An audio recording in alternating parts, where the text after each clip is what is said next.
Welcome everyone, this is The Gamer, where today we'll be diving into a treasure trove of game controllers to find the weirdest, clumsiest, and most unintuitive in the gaming industry's short lifespan. This list won't be in any particular order, and won't include any third-party knockoff controllers.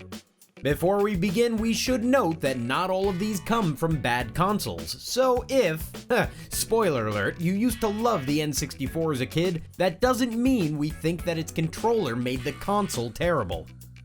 Take those nostalgia glasses off. The N64 controller. Someone had to say it. The controller for the Nintendo 64 made no sense at all. First off, it has a very unintuitive design. There are two D-pads located on opposite sides of the device, each designed in contrast with each other. We can't remember a time that we needed to use both D-pads for a single game. And how exactly can we utilize the pads alongside the A and B buttons? There isn't enough room to maneuver your hands. Additionally, to everyone's confusion, this controller was built for three-handed people. You heard that right, it has three handles. We usually just ignored the left side of the controller, and after a time, we got used to the layout. But at that point, why even have a left side at all? This controller left many questions unanswered. What's more, the analog sticks broke incredibly easy, causing annoyed parents to buy more of these Tridents. As we said earlier, take off those nostalgia glasses and realize just how weird the N64 controller was. The KINECT. Microsoft tried so very hard to get the KINECT off the ground. Itching to get into motion control following the success of the Nintendo Wii in 2006, Xbox 360 eventually showcased their peripheral in 2010.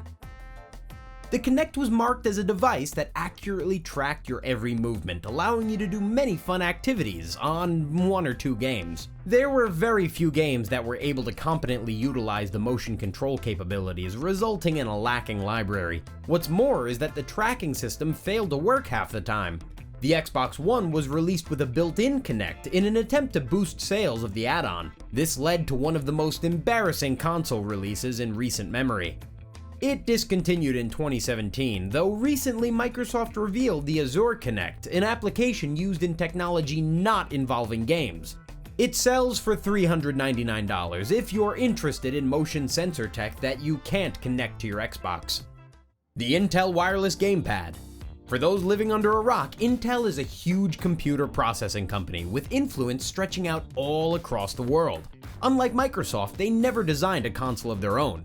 However, Intel thought that gaming controllers at the turn of the century needed that extra dose of comfort. In 2000, they released the Intel Wireless Gamepad, created exclusively for the PC.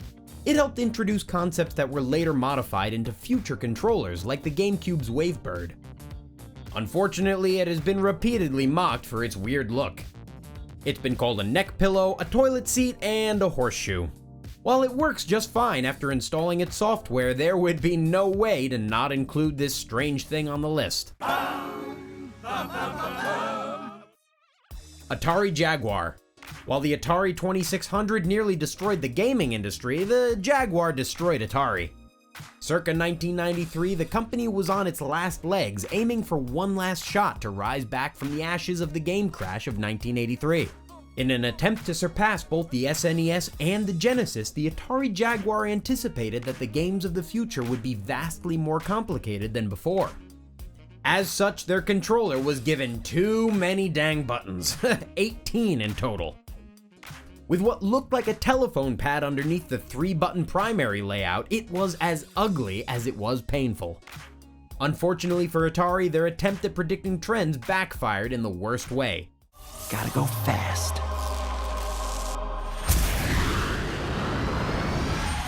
Games began using a 6-button setup, which was standard at the time for Nintendo and Sega. The Jaguar still had 3 main buttons as stated previously, so just about every current game had a difficult time being played. This led to the demise of Atari's home console ambitions. Nowadays, the once pioneer is a subsidiary of a subsidiary. The NES Power Glove. While many lists out there end with the Power Glove, we're gonna jump right into this hot mess. A glove accessory for the Nintendo Entertainment System, it foreshadowed the virtual reality sets we regularly use today. The Power Glove was created by Mattel, the manufacturer behind Hot Wheels. The 1989 controller consisted of what looked like an astronaut's glove with a platform on the forearm where all the buttons were located. The layout follows a nightmare version of an NES control scheme with awkward placement of the A and B buttons in relation to the D-pad. There's an additional collection of buttons numbered 0 to 9 which was meant to regulate the main buttons. For example, it could change the firing rates of the A button. These controls all must be handled with one hand to make things even more uncomfortable. That's because your glove hand must be outstretched for motion commands. The fingers were meant to send signals to the NES similar to an analog stick, but this was 1989 and of course, it never worked right. Fun fact, the Power Glove's development was assisted by Thomas Zimmerman and Jaron Lehner, experts in the virtual reality of the time. They pioneered the Data Glove, one of the very first attempts at motion control. Too bad the era's technology never matched the Power Glove's ambition, but perhaps we can credit them with laying the foundation for the VR we know now. I love the Power Glove. It's so bad. Atari 5200. Seen as being one of the casualties of the video game crash of 1983, the Atari 5200 was given a lot of flack. Despite the technical improvement it made over the Atari 2600, it still managed to have one of the worst gaming controllers in history. Imagine the old school Atari joystick of the 70s. Now attach an 80s TV remote to the end of it and then take away any functionality. That is the Atari 5200 controller. The analog stick, unlike most, never had a spring system to center the stick. Instead, Atari opted to use a cheap rubber mechanism, which often broke down after a few months. So if you were still playing any games that required a small degree of precision, your poor Frog from Frogger was doomed. After just a year, the production of this console stopped for good. The silver lining, at least, is that you never got the chance to sit through a 5200 version of E.T. We count that as a win. The Xbox Duke controller. The Duke! One day in the 1990s, Bill Gates was swimming around in his pool of millions of dollars feeling pretty bored. He figured, why not? Let's make a video game console. We're joking. Sort of. Gates was actually concerned about the rise of Microsoft's competitor, Sony, which was having enormous success with the PlayStation. By the way, if you're interested in hearing more about this ongoing console war, head over to the History of the PlayStation vs. Xbox rivalry. It goes into greater detail of their power struggle for the crown of gaming champion. Anyways, Gates placed Seamus Blackley in charge of designing the Xbox, which turned out to rival Sony in computing power. In 2001, the original Xbox was launched, with Gates giving a presentation of the console and Frisbee. We mean controller. In the keynote, the Microsoft owner told the audience that the design was driven by spending time with gamers. Okay, Bill. If the gamers you spent time with were fine with heavy, cumbersome steering wheels, then so be it. For our part, as kids, we could barely get our hands around the things. In an interview with CNET, Blackley told a different story. He said, "I'd taken my eye off the ball when it came to the controller, and the circuit board was given out to a vendor who was a friend of somebody or a brother of somebody. So the circuit board they came up with was the size of a dinner plate. My good friend and industrial designer had to get a controller around this damn thing, so she did. She was in tears and I was the person who had to deal with it." Geez, Gates has some splaining to do with that one.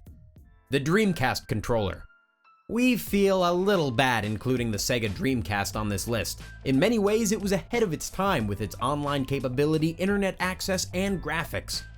Even so, Sega was forced off the market by the emerging giants Microsoft and Sony. Controllers certainly didn't do it any favors either. Let's start with the look inspired by the Sega Saturn 3D controller. Nearly as big as the original Xbox design, the Dreamcast controller was made with very cheap material, evidence of Sega's downward slope. It featured only one analog stick, which was considered antiquated compared to the PlayStation's Dualshock. The D-pad was inaccurate and awkward, providing no easy way to make diagonal movements. The shoulder triggers were known to cause hand cramps.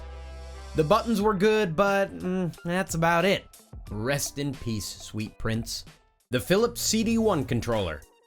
No, that's not a remote control for the TV. That's for gaming, specifically on the Philips CD1, a short-lived console media player.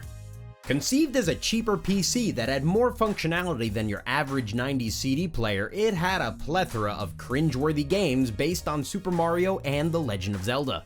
Philips invents for you. What we're going to be focusing on, however, is its controller. For one, you're expected to control every aspect of your chosen game with only one hand. Heck, it seems to want you to use just a thumb due to the layout. The D-pad is uncomfortable to hold down and will undoubtedly lead to hand cramps after playing a game. Other controllers were released later, but none of them were ever really that comfortable either. Leave this one in the trash. Sega Activator.